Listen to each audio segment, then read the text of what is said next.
Continuamos en Tardecita Casbense y ahora vamos a dialogar con otro de los poetas que vino de Buenos Aires, que está visitando nuestra zona. Se trata de Pedro Nazar. ¿Qué tal? Muy buenas tardes, Pedro. ¿Cómo estás? ¿Cómo te va, Néstor? Buenas tardes. Gracias por haberte molestado y acercarte a los estudios del 95.5. Y bueno, como siempre, una de las cosas que nos atrapa a los escritores es, de alguna manera, reflejar en los demás o contarles un poquito qué es lo que hacemos, qué es lo que sentimos cuando escribimos, qué es lo que transmitimos al papel. Tengo aquí sobre mi mesa de trabajo Pez Negro, uno de tus libros, pero vamos a comenzar un poco desde el comienzo.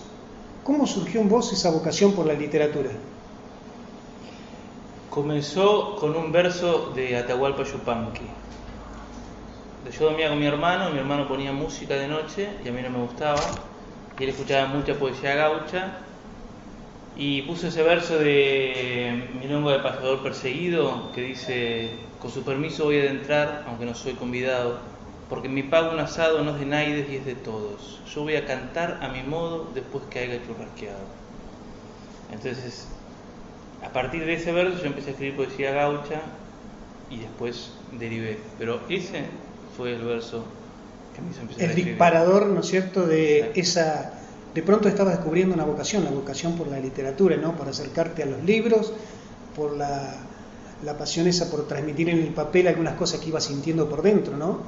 Sí, yo de chico pensaba que era un héroe, que yo era un héroe que estaba destinado a hacer grandes cosas.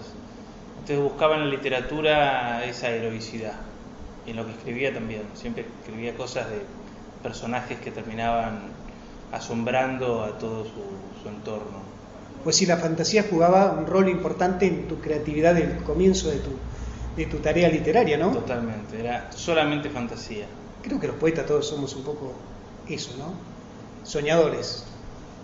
Sí, puede ser. Aunque hay mucha literatura, y en el caso tuyo, hay trabajos que profundizan algunos temas y que despiertan el interés en el lector a través de llevarnos a que pocas palabras nos digan mucho, ¿no? Pocas palabras nos digan mucho. Sí. Ese para mí el eje de la poesía, la síntesis. Ayer hablamos de Pizarnik, que su poesía es súper sintética, y por ejemplo es el sonido de la luz, y es descubrir un nuevo mundo. Y acá quiero citarte algo que leí en tu libro, del prólogo que te hacen. Vos hablas mucho de la palabra alma, la tenés en muchos de tus poemas, y en el prólogo dicen que el alma para vos es eso que no está contaminado por la vida. Bueno, después eso es un tema largo, pero para mí la poesía también es algo que no está contaminado por la vida, en el sentido de descubrir un nuevo mundo, de descubrir mundos paralelos. Recién hacías una pregunta a Analía de la profundidad que tiene su libro. Y lo que a mí me gusta de la poesía, o lo que estoy buscando por lo menos con la poesía, no es la profundidad, no es la frase genial y el lugar del conocimiento revelador, sino lugares alternativos, que pueden tener la misma superficialidad que el lugar en el que habitamos. Es una forma también de ser rebelde, de mostrar que uno puede pensar diferente. ¿O sos más bien racional, moderado? Sí, lamentablemente soy racional. ¿Sos muy racional? Soy racional. Justo estaba leyendo un libro que me recomendó Analía, que es La Lección del Maestro, de un gran literato que le dice a su discípulo: si querés ser un genio y hacer la obra perfecta, no te cases, no tengas familia, porque si no vas a dedicar, y ya ves cómo me casé y tuve familia. Pues sí, mira, este libro lo tendrías que haber leído antes.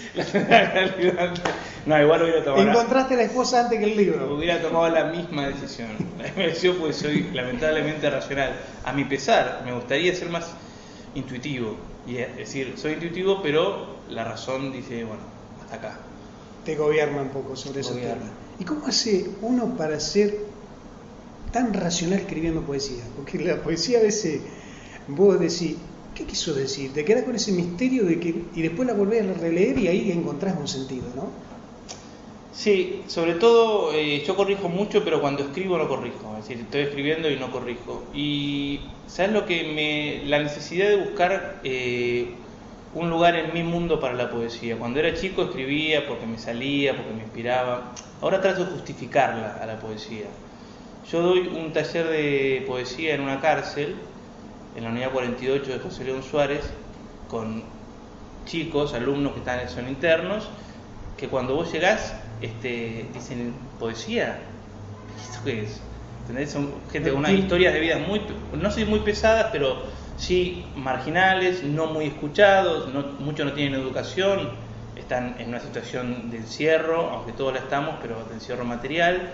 Entonces, llegar ahí, cuando decir, venga, vamos a escribir poesía, te obliga a buscar una respuesta a vos mismo de ¿para qué la poesía? ¿Qué es la poesía?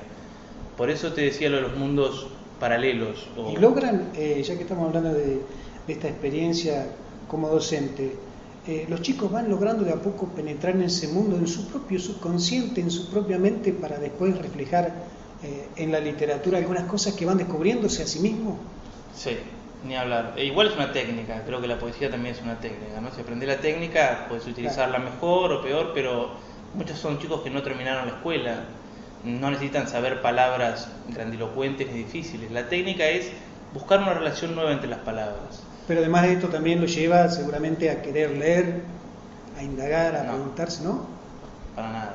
Termina el taller y termina el taller y se olvidan de la poesía. Y eso es una cosa que no se puede trabajar mucho, pero mientras están ahí, están en el taller. Pero cuando se van y le decís, bueno, la semana que viene escriban algo, es muy difícil que lo hagan. Es muy difícil que lleguen a la intimidad de la poesía o al descubrimiento de la poesía solos.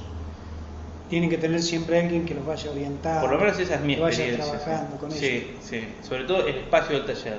Pero también para vos, cuando te han ofrecido esta oportunidad, era todo un desafío, ¿no? Porque vos habrás pensado, sos racional, y como racional decir que ¿qué le voy a enseñar? Es tan difícil este desafío. Sí, fue un desafío, pero no me sentí ajeno a cualquier otro desafío. Fue un desafío como también lo hubiera sido para mí en ese momento dar un taller en otro lugar. Es decir, son personas que van a escribir poesía.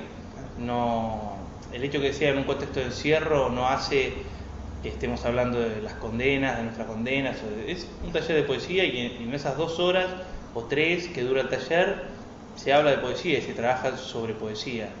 Por ahí, ahora este último año estuvimos trabajando sobre Roque Dalton, que es un poeta salvadoreño, revolucionario, del ejército revolucionario, al que lo mató el propio ejército, y ese tipo de poeta los interesa más, que tiene una beta más combativa y más social. Pero fue un desafío muy interesante, pero igual que otros desafíos. Y otra de las cosas que te apasionan y que estás trabajando bien en eso es la música.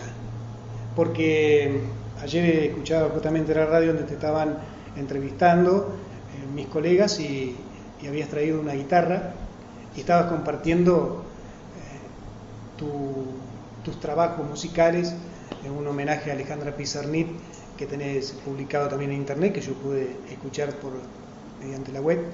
Y contanos un poquito cómo surgió en vos esa vocación por transmitir a través de la guitarra y cantando y rendirle un homenaje a una de las escritoras argentinas. Yo tocaba el clarinete, porque mi padre tenía un clarinete, y cuando escuché a Benny Goodman me di cuenta que era muy difícil tocar tan bien, y fue ese el momento justo que escuché a Atahualpa Yupanqui, y el tipo tan, la milonga, el punteo de la milonga. Y le dije a mi mamá, quiero una guitarra solamente para hacer esto, para hacer la milonga y poder payar. Y así empecé con la guitarra, a payar. Tan.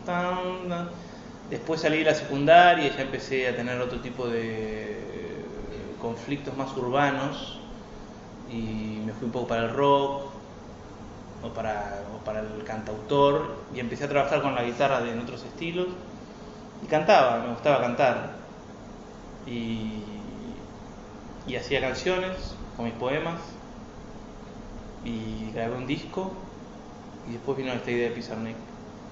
Después vamos a escuchar algunos de los temas, pero como estamos grabando también para La Voz del Sur, una radio digital, queremos cerrar esto preguntándote sobre el futuro. ¿Cuáles son tus proyecciones, tus proyectos desde ahora para adelante, continuando con tu trayectoria como escritor y como músico?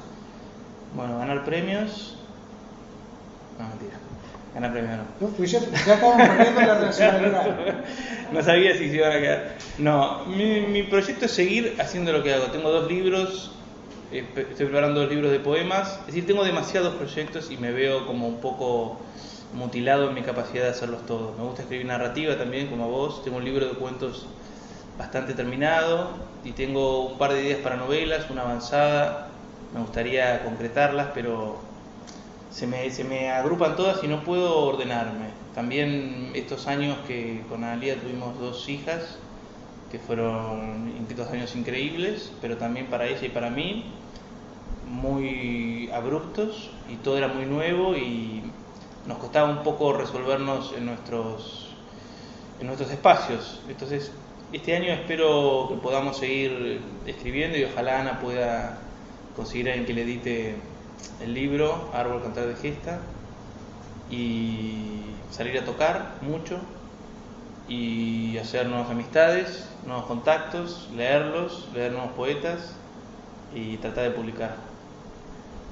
Bueno, muchísimas gracias, Pedro Nazar. Hemos concluido así una de las primeras entregas que vamos a seguir dialogando en los próximos minutos con ellos en una mesa redonda, pero ahora vamos a ir finalizando esta parte de nuestro programa Tardecitas Carrenses.